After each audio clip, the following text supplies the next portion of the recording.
Bueno, tenemos que expresar correctamente el resultado de un proceso de medición que, por lo que habíamos visto la clase pasada, como nosotros al hacer un proceso de medición, el que sea, siempre estamos teniendo un montón de hipótesis que estamos haciendo y estamos imponiendo un modelo sobre el sistema, entonces esas mediciones van a tener imperfecciones, o sea, van a tener incertidumbres que son propias del modelo que tenemos. Ahora, hay factores que podemos modelar y podemos tratar de estimar sus incertidumbres. Por ejemplo, tenemos limitaciones por los instrumentos que utilizamos para medir. Entonces, en ese caso, ahí tenemos incertidumbres a cualquier resultado, tenemos incertidumbres dadas por el proceso de medición en sí mismo. Pero además, hay factores que son externos, que son imponderables a la hora de medir. Yo qué sé, si uno está tomando como una regla, está midiendo a lo largo de una mesa, no sé, lo que sea, entonces, en ese caso, yo qué sé, si capaz que se te corre un poquito la regla, se te corre el cero de la regla porque lo hiciste y no te diste cuenta. O, no sé, estás midiendo un tiempo de caída, como te decía la vez pasada, capaz que pasa un vientito y a simple vista no se ve, pero te dio raro. Estás midiendo una temperatura, capaz que justo entró, no sé, una corriente de convección y le cambió la temperatura, pero en realidad el resto del tiempo la temperatura era otra. En este caso, en nuestro caso, lo que estamos midiendo, por ejemplo, con datos de coronavirus, puede ser el valor esperado de número de infectados que tenemos luego de tantos días. Y capaz que justo apareció una garnela y te cambió todos los datos y vos no tenés forma de estimarlo. Entonces, ¿cómo lidiamos con ese tipo de incertidumbres o factores que afectan a la medición, pero que no las podemos ponderar? Bueno, lo que hacemos es repetir un montón de veces la medida. Eso es lo que hacemos siempre. ¿Tá? Entonces, en general, y eso también tenemos que hacerlo pesar en la incertidumbre. Así que la incertidumbre va a tener parte de incertidumbre por los instrumentos de medición y el sistema que tenemos planteado de medición, que capaz que ese lo podemos estimar, no siempre, pero a veces podemos estimarlo, y después por factores imponderables que los estimamos a través de hacer una estadística. Entonces, en lo que se da en los procesos de medición, tenemos un valor que le asignamos al resultado. Por ejemplo, en los ejercicios de la clase pasada era el promedio, porque el valor que mejor representaba el conjunto de medidas. ¿Se acuerdan que hicimos el estudio del valor esperado de la altura no sé, en el Uruguay? Y para eso tomamos una muestra, teníamos 420 valores, y le asignamos al valor esperado, le asignamos el promedio. Luego, una incertidumbre, ¿tá? Que eso es lo que tenían que hacer en el ejercicio, expresar el valor, que era el promedio, con su incertidumbre. La incertidumbre tenía dos factores. Por un lado, el hecho de que casi todos están midiendo con una regla centimetrada o milimetrada, pero como subieron los valores con precisión al centímetro, vamos a asumir que la precisión es un centímetro.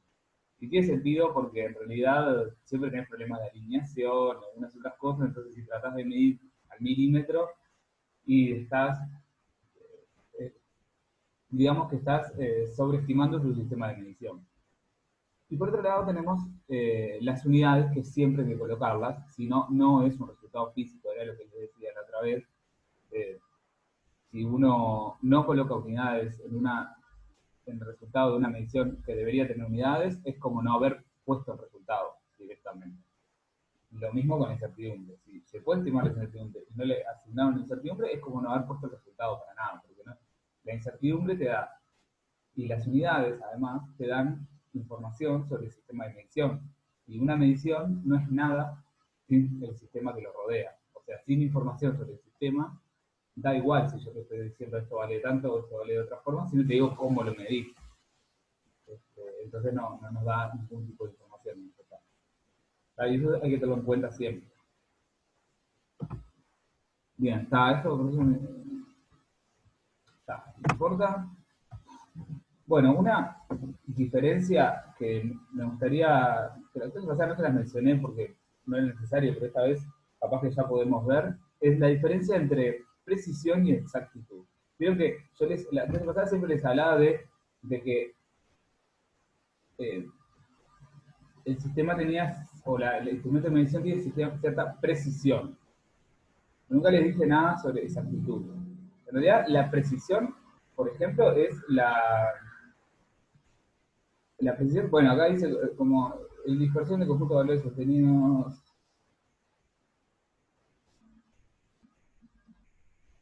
Sí.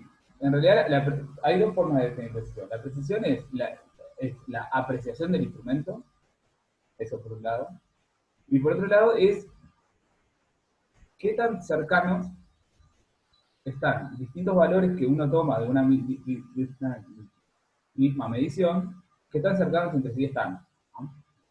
Entonces, en el caso nuestro, la precisión, en el caso del conjunto de medidas que teníamos, la precisión sería la apreciación del instrumento, una medida delta que era la raíz de la precisión del instrumento al cuadrado más la desviación estándar al cuadrado, ¿se acuerdan? Ahora vamos a repasar qué era la desviación estándar. En cambio, la exactitud de un sistema de medición es qué tan cercanos están el resultado respecto de un valor de referencia. Imagínense, por ejemplo, que nosotros queremos medir, no sé, G, la atracción gravitatoria. La aceleración de caída de un cuerpo en la Tierra, cerca de la Tierra, en condiciones de que no hay aire, un montón de cosas, ¿no? Nosotros tenemos un valor nominal que está aceptado, que es resultado de otros experimentos que son mucho más precisos. Entonces nosotros podemos hacer el experimento nosotros y compararlo con ellos. Entonces, ¿qué tan diferentes están? Eso es una diferencia de exactitud. Entonces, por ejemplo, en cambio, si yo estoy midiendo G, pero lo mido, me da 9,8, me da más o menos, yo qué sé, 0,4, y el sistema va a ser bastante exacto porque en realidad, no sé, el valor nominal capaz es 9,81. Entonces, entre el 9,8 más 9,04 que yo le, de incertidumbre metros por segundo cuadrado, que yo le asigné, está contenido el valor nominal del experimento. Entonces voy a decir, bueno, mi sistema es exacto, pero no es muy preciso porque la franja de incertidumbre es muy alta. Entonces, si la incertidumbre es muy alta, decimos que el sistema no es preciso. Igual puede ser exacto. Pero también puede ser que la incertidumbre sea alta y al mismo tiempo el valor esté muy alejado del valor aceptado. Y entonces en ese caso tenemos problemas de precisión y de exactitud. Les decía que precisión entonces es evaluado porque lo usamos para eso, pero también lo usamos para decir, cuando hacemos una medición sola, la precisión es la apreciación del instrumento que tenemos, porque solo tenemos una medición. Si ya tenemos un conjunto de medidas, incorporamos la apreciación y la desviación estándar, ¿no? Bien, entonces, por ejemplo, acá, en este ejemplo tonto, imagínense que nosotros estamos haciendo el experimento de tirar dardos o flechas para tratar de darle al centro del bullseye. Y que eso es un ensayo de nuestra medición del centro del bullseye. Entonces, por ejemplo, la primera figura que tenemos, arriba a la izquierda, ¿ustedes ven el cursor? Sí, lo vemos. Ah, y, bien. Y se ve la camarita, esto que estoy moviendo, o no sé si les estoy tapando. No, No, si no lo estás vemos. moviendo algo no lo vemos. Está perfecto. Genial. Entonces, esta medición representaría, o sea, esta medida representaría un sistema que es al mismo tiempo preciso y es exacto. ¿Por qué? Porque la dispersión de las flechas es chiquita y encima están dando todas muy cerca del valor nominal. Esta precisión, estas flechas, capaz que dan el mismo promedio que estas, pero están más dispersas. Entonces esta podemos decir que es exacta, pero no es tan precisa. No sé si se ve la diferencia. La diferencia es en la dispersión, ¿no? Luego tenemos esta, que es muy precisa, pero no es exacta. O sea, la dispersión es chiquita, pero nos da bastante lejos del valor nominal. Eso es, por ejemplo, lo que sucede cuando tenemos un sistema que es muy preciso, pero lo tenemos mal alineado. No sé, en experimentos con láser, por ejemplo, puede pasar, pasa muchísimo. Que tenemos un sistema que es súper preciso, pero lo tenemos mal alineado, entonces todos los valores nos van corridos. Tenemos problemas de alineación. Y esto sí podemos decir que es un error. Y luego tenemos el caso de que es este caso que es un sistema que el conjunto de mediciones es poco precisa y es inexacto también. Acá estamos en el horno. Porque este capaz que lo solucionamos simplemente alineando mejor o mejorando el sistema de medición. Entonces, bueno, incertidumbre, acá dice errores, olvídense toda la palabra que diga errores, eliminará de su mente, porque no son errores. Y bueno, acá tenemos demasiado error, así de verdad. Está. Bien, entonces, para, lo que sí, para tener en cuenta, para considerar entonces los factores externos imponderables, que es el motivo por el que hacemos un conjunto de mediciones. Entonces, lo que básicamente la hipótesis que estamos haciendo es que nosotros estamos haciendo una medición, un conjunto de mediciones, y que la distribución de los resultados de las mediciones son correspondientes a una variable aleatoria. Esa es la hipótesis que estamos haciendo. Es una hipótesis que tiene sentido, cuando vean probabilidad van a ver que tiene mucho más sentido de lo que parece incluso. Decimos, bueno, yo quiero medir, como en el caso de ustedes, yo quería medir la altura más representativa en el Uruguay. Entonces, lo que hacía era medir muchas veces y suponer que en torno a la verdadera altura más representativa, las distintas mediciones que yo puedo obtener se distribuyen aleatoriamente. ¿Cómo se distribuyen? Con una distribución gaussiana, que es lo que vimos la vez pasada. ¿No?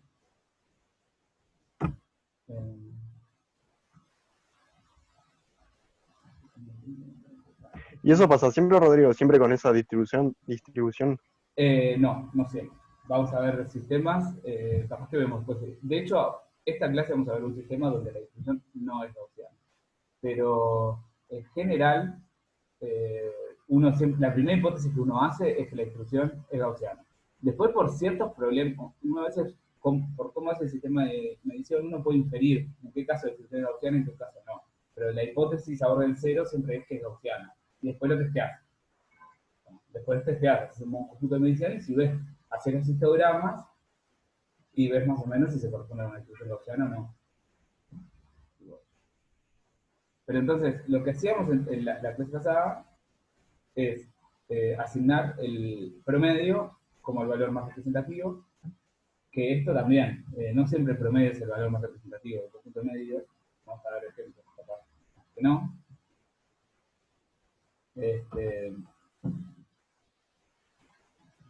Habíamos visto, ¿se acuerdan?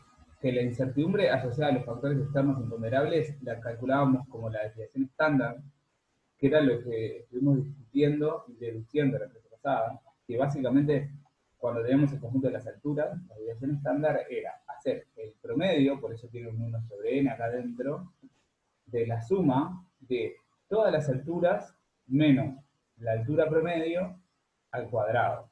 Entonces, básicamente estamos haciendo el promedio de la diferencia, de la distancia que tiene cada medida al promedio. Eso elevado al cuadrado. Lo elevamos al cuadrado para que haya no haya contribuciones positivas y negativas que puedan hacer que este promedio de cercano a cero, cuando en realidad queremos que todo lo que esté lejos del promedio, sea para adelante o sea para atrás, contribuya positivamente. Entonces teníamos dos formas de hacerlo, o tomábamos el valor absoluto o elevábamos al cuadrado para que quede positivo. Elegimos elevarlo al cuadrado por dos motivos. Uno, que y después tomar la raíz, ¿no? Uno era que el, el valor absoluto como función es una función que no es derivable en cero, y eso a la hora de computar da un poquito de problemas, sobre todo que hace que se compute un poco más lentamente. Eso por un lado. Y por otro lado, tenemos que si la definimos con un cuadrado, lo podemos, o sea, lo que obtenemos, que es la desviación estándar, que es nuestra medida de la dispersión del conjunto de medidas, en el caso de la actividad anterior era el conjunto de alturas, la podemos relacionar directamente con un elemento que aparece en la distribución gaussiana. ¿Hasta ahora preguntas o dudas?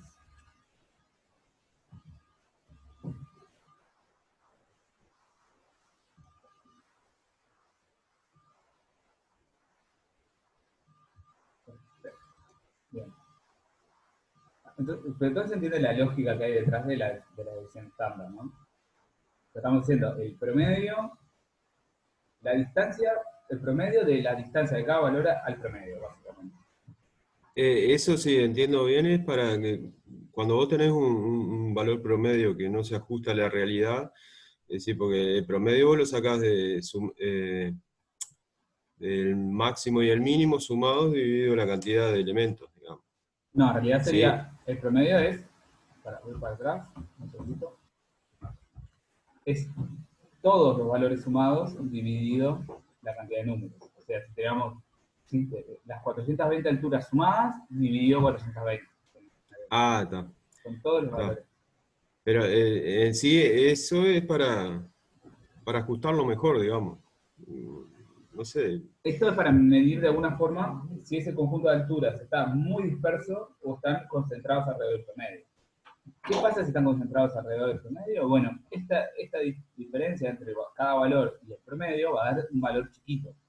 Elevado al cuadrado va a dar más chiquito todavía, y lo vamos a dividir entre el número de valores total y tomar la raíz, ¿no? Ahora, si el conjunto está disperso, va a haber muchos valores va a haber muchos valores de altura que hagan que esta diferencia sea grande. Entonces esta distribución va a dar mayor, la desviación estándar. Básicamente es eso. Claro que. Por ejemplo, un conjunto tenés muy disperso, entonces la distancia promedio al promedio va a ser más grande. Ahora, si el conjunto está muy compacto, la distribución es muy chiquita, bueno, abarca un rango muy bajo, mejor dicho, entonces esa diferencia va a ser más pequeña. Es eso, ¿no? ¿Se sigue más o menos? Sí, sí. Entonces es un estimador de la dispersión del conjunto de mediciones. Bueno. Ahora, podríamos tener más información construyendo un histograma, ¿se acuerdan? Entonces, para construir un histograma, básicamente, el conjunto de valores posibles que podemos obtener, básicamente lo partimos en segmentos, ¿no? Entonces, en vez de decir, bueno, cada medida cuánto dio, era la idea que tuvo Pablo cuando estuvimos tratando de buscar un valor más representativo de la dispersión de datos. Básicamente decíamos, bueno, yo parto todas las posibles alturas que tengo, que por ejemplo, de la altura mínima y la altura máxima, que me dio, lo parto en segmentos y cuento cuántas veces cayó todas las mediciones, las pongo, bueno, esta cayó en este segmento, esta cayó en este segmento, esta cayó en este segmento, todo así. Entonces, construí los bines y me fijé cuántas veces cayó en cada bin. O sea, conté la frecuencia, que tan frecuentemente cae una medida en cada bin. Y de esa forma, construyo, le asigno alturas distintas a la gráfica de barras en función de cuántas veces cayó cada medición, o las distintas mediciones en cada bin. ¿Tá? Y eso es lo que se llama un histograma. Que, si el histograma es perfecto, debería tender, en el límite, cuando el número de mediciones que tenemos tiende a infinito y el ancho del bin tiende a cero al mismo tiempo, eso debería tender a una distribución gaussiana. Entonces, la interpretación probabilística de eso, la distribución gaussiana es una función de distribución de probabilidad. Lo que básicamente lo que estamos haciendo, imagínense que, no sé, el primer histograma este es la frecuencia de aparición de cada uno de ellos, ¿no? Si lo normalizamos, básicamente nos va a dar la frecuencia de aparición de cada uno, o sea, esto nos va a caer porque estamos dividiendo entre el número de casos totales y entre el ancho de cada bin, de forma que cuando sumemos las áreas de todos estos rectángulos, nos dé 1. ¿No? Entonces, básicamente, eso lo que nos está indicando es, si yo tomo una medida cualquiera al azar del conjunto de medidas, imagínense que esto es un programa de las alturas, ¿cuál es la probabilidad de que me caiga en cada segmento? Entonces, por ejemplo, en este caso, imaginándonos que esto fue el conjunto de medidas que nos dio de algo, el segmento que comprende entre un poquito antes de 0 y un poquito más de 0 es el más probable. Y yo puedo estimar la probabilidad de que si elijo una medida al azar, me caiga en ese segmento mirando las alturas de los histogramas. De la misma forma, si yo tengo el conjunto de medidas, si yo quiero hacer una medida nueva, yo puedo inferir la nueva medida con qué probabilidad va a caer en este segmento, o en este segmento, o en este segmento, y así sucesivamente. Entonces el histograma da información de la probabilidad de que el valor me caiga en distintos, de que una medida nueva me caiga en distintos valores con nuestro sistema de medición, ¿no? Entonces,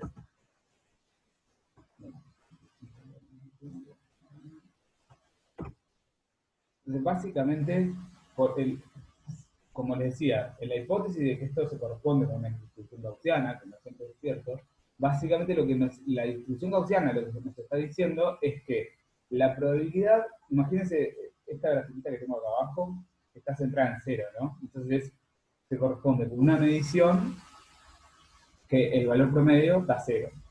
¿No? En el caso de, por ejemplo, las alturas, tenemos esto mismo, pero corrido, y el valor promedio es otro. Es, no sé, no me acuerdo, unos 70 o algo así, o unos 71. Entonces,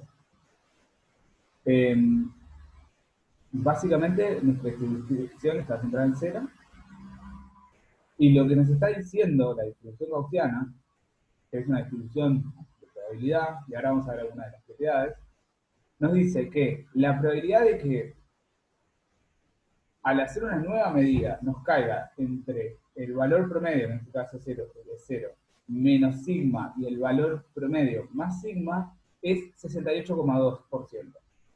¿No? O sea,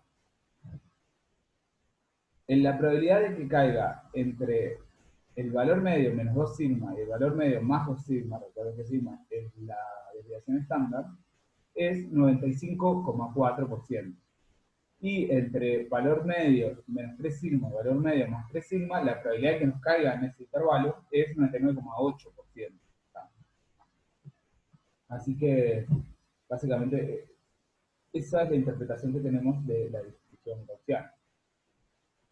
Si nosotros, entonces, ¿cómo, teniendo una distribución gaussiana o cualquier distribución, cómo hacemos para estimar la probabilidad de que caiga entre cierto valor y cierto valor? Por ejemplo, entre menos sigma y más 2 sigma, básicamente, en realidad calculamos cuál es el área que hay abajo de la curva de la distribución. ¿Tá? Para eso se usa la distribución. El área es, por ejemplo, es toda este área que está acá con toda este área que está acá, eso nos da la probabilidad de que al tomar una nueva medición me caiga entre acá y acá.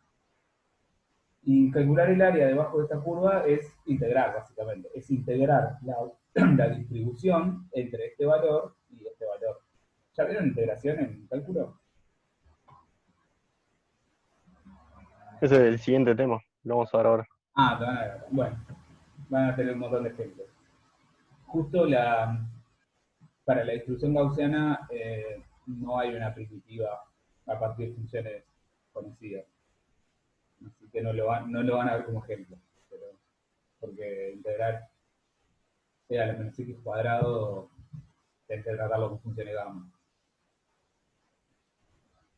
Pero la interpretación es la misma. Y eso es equivalente a, cuando tenemos el histograma, en vez de integrar, lo que hacemos es sumar las áreas de los rectángulos. Porque el histograma es una versión discreta, es una versión pichi, si se quiere, de la distribución gaussiana. Es un estimador de la distribución gaussiana. ¿No? Eso es lo que hacemos. ¿Se entiende más o menos la idea detrás?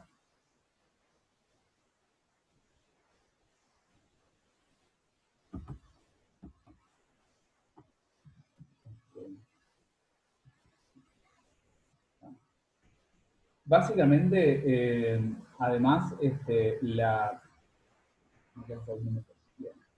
básicamente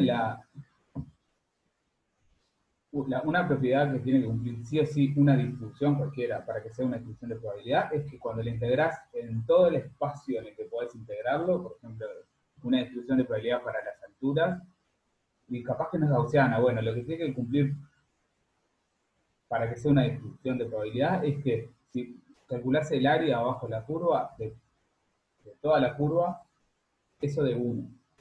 ¿No? Y por lo tanto eso ya te hace imposición, no puede ser una recta que sube, por ejemplo. Una recta que sube nunca es una distribución de probabilidad porque la haces tender a infinito y el área abajo es infinito. No puede ser una parábola tampoco. ¿No? Ni siquiera puede ser la función 1 sobre x porque no converge entre 0 e infinito. 1 sobre x cuadrado sí puede ser, por ejemplo, porque converge. Entonces la normalizás y ya está. Normalizarla es hacer que la integral entre 0 e infinito de 1. O sea, es posible porque convierte 1 sobre x cuadrado, no así 1 sobre x, por darles un ejemplo. Bien. Y recuerden que lo otro que vimos es el criterio de 3 sigma. O sea, que vimos que entre... Básicamente, como en la hipótesis de distribución gaussiana, entre el valor medio menos 3 sigma y el valor medio más 3 sigma, la probabilidad de que una medida cualquiera te caiga en eso da 99,7, en realidad 99,8%, algo así. Entonces, si una medida nueva o una de las que ya tenía me cayó por fuera de esa franja, conviene descartarla, porque lo más probable es que haya sido muy afectada por factores externos. Entonces, por eso es que eliminamos, ¿se acuerdan que le aplicaron el criterio 3 sigma a las medidas de las alturas? Y lo dicho, las que eliminamos son unos valores que daban 1,20 o 1,40, algo así, que probablemente eran medidas de línea. Y estábamos midiendo la altura de personas adultas.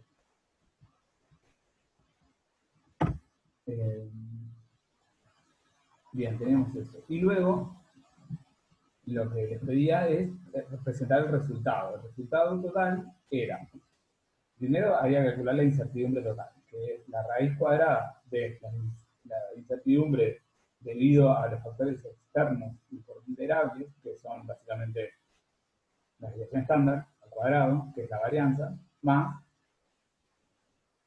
la incertidumbre debido al instrumento de medición, que le asignábamos que era 1 centímetro cuadrado, o sea, la precisión del instrumento, lo sumábamos los cuadrados y tomábamos la raíz. Entonces ahí teníamos la incertidumbre total.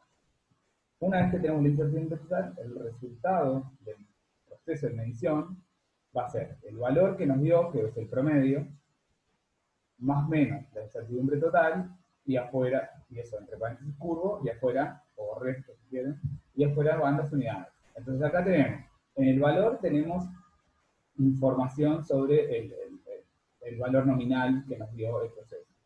Y en el delta mayúscula y las unidades tenemos información del proceso de medición, básicamente. ¿No? Tenemos esto.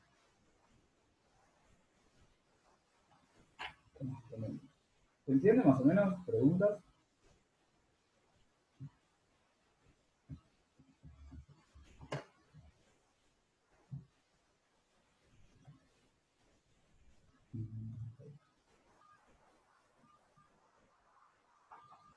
¿Se entiende? Sí.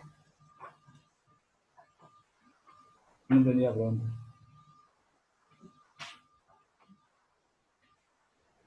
Ah, ay, por favor. Es un chiste de señor lo que pasa.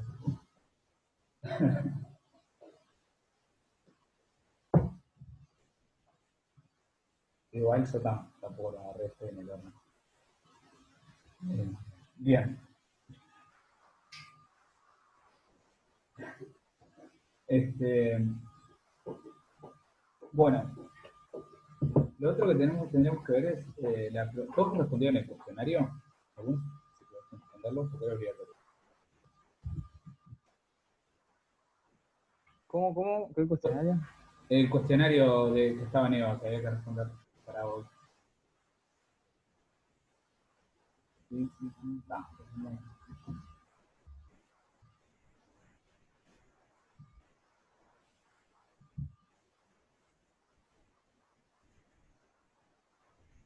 Bueno, puedo responder entonces. Queda menos de un minuto. Usamos el mismo link para entrar, ¿tá?